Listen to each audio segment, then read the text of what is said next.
अस्सलाम वालेकुम, मैं हूँ Sadia Uzair. Welcome back to Sadia Uzair's kitchen.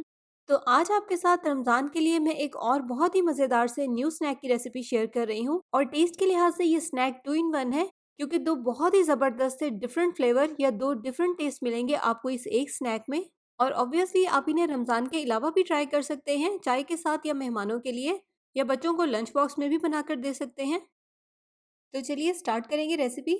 बिस्मिल्लाहिर्रहमानिर्रहीम। तो इस स्नैक के लिए हम दो तरह के मिक्सर तैयार करेंगे। और पहला मिक्सर बनाने के लिए एक इलेक्ट्रिक चॉपर में शामिल करेंगे 500 ग्राम बोनलेस चिकन। और चिकन के साथ ही इस तरह से तोड़कर चॉपर में दो वाइट ब्रेड स्लाइसिस भी शामिल कर देंगे। इसके अलावा इसमें शामिल करेंगे 4 से 5 जवे लहसुन के, इस तरह से बारीक चॉप करके। 2 सब्ज मिर्चें भी इस तरह से काट कर शामिल करेंगे। थोड़ा सा फ्रेश धनिया, 1.5 खाने का चम्मच देसी घी, आप वेजिटेबल घी, ऑयल या मक्खन भी शामिल कर सकते हैं।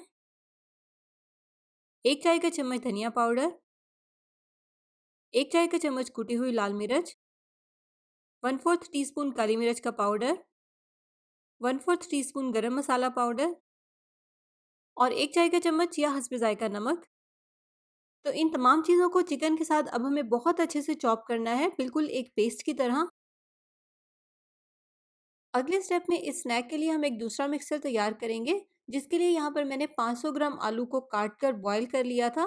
बॉयल करने के बाद इन उबले हुए आलू को हम एक मैशर की मदद से मैश करेंगे। मैश करने के बाद आलू में शामिल करेंगे आधा कप उबली हुई गाजर, जिसको मैंने बारीक काट कर बॉयल किया था। 1 खाने का चम्मच बारीक चॉप की हुई सब्ज मिर्चें, कम या ज़्यादा आप अपने टेस्ट के मुताबिक कर सकते हैं। 1 चाय का चम्मच कुटी हुई लाल मिर्च, 1/4 टीस्पून काली मिर्च का पाउडर, हस्बे जायका नमक, आधा चाय का चम्मच ऑरिगानो, 1/4 कप इसमें शामिल करेंगे चेडर चीज़ और 3 से 4 टेबलस्पून ब्रेड क्रम्स बाइंडिंग के लिए शामिल करेंगे। अब इन तमाम चीज़ों को अच्छे से मिक्स कर लेंगे। तो यहाँ पर हमारा सेकंड मिक्सर भी तैयार है। तो अब इसे शेप देने के लिए इस तरह से आलू का थोड़ा सा मिक्सर लेंगे। वेट इसका तकरीबन 20 ग्राम के जितना होगा। तो पहले इस मिक्सर को हाथ से अच्छे से बाइंड करेंगे और फिर उसके बाद इस तरह से कटिंग बोर्ड पर रख कर रोल करते हुए इसे फिंगर की शेप दे देंगे। ये देखें, इस तरह से। आपने इसको बहुत ज़्यादा थिक नहीं बनाना, एक फिंगर का वेट तकरीबन 20 ग्राम हो। तो आलू का जितना भी मिक्सर है इसे हम सेम इसी तरह से फिंगर्स की शेप दे देंगे। और अगले स्टेप में इस स्नैक को फाइनल शेप देने के लिए एक प्लास्टिक के बैग को मैंने इस तरह से लंबाई में काट लिया है। अब हाथों पर पहले इस तरह से थोड़ा सा ऑयल लगाएंगे और स्टार्ट में जो हमने फर्स्ट मिक्सर चिकन को चॉपर में डालकर तैयार किया था उसमें से थोड़ा सा मिक्सर लेंगे। तकरीबन 35 ग्राम इसका वेट है। इसका वेट आलू के मिक्सर से थोड़ा सा ज़्यादा है।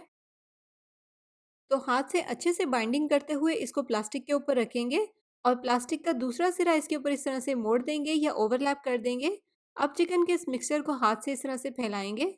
आप चाहें तो हल्के हाथों से इसको बेलन की मदद से भी फैला सकते हैं, लेकिन ध्यान रहे हमें इसको बहुत बारीक नहीं बेलना, थोड़ा सा थिक ही रखना है। अब जो हमने पोटैटो फिंगर्स तैयार की थी उनमें से एक पोटैटो फिंगर लेंगे और इस पोटैटो फिंगर को चिकन के इस फैले हुए मिक्सर के ऊपर रखेंगे और इस तरह से बहुत टाइटली रोल करते हुए चिकन के इस मिक्सर में इसको लपेट देंगे और किनारे से इसको इस तरह से एक फिंगर की मदद से अच्छे से सील करेंगे।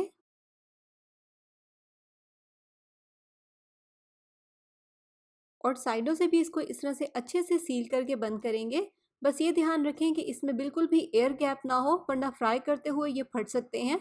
साइडों से अच्छे से सील करेंगे और इस तरह से कटिंग बोर्ड पर रखकर एक बार हल्के हाथों से इसको दोबारा से रोल करेंगे ताकि ये शेप में भी आ जाए और बहुत अच्छे से सील भी हो जाए।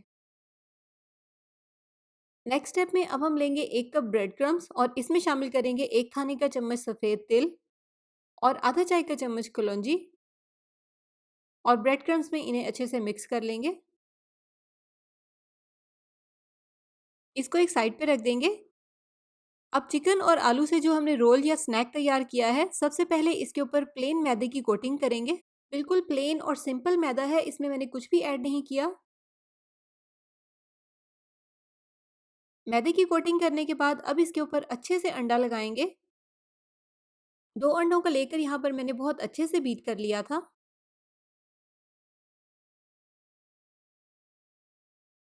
अंडा लगाने के बाद अब इसके ऊपर हम ब्रेड क्रम्स की कोटिंग करेंगे, जिसमें हमने सफ़ेद तिल और कलौंजी मिक्स की थी।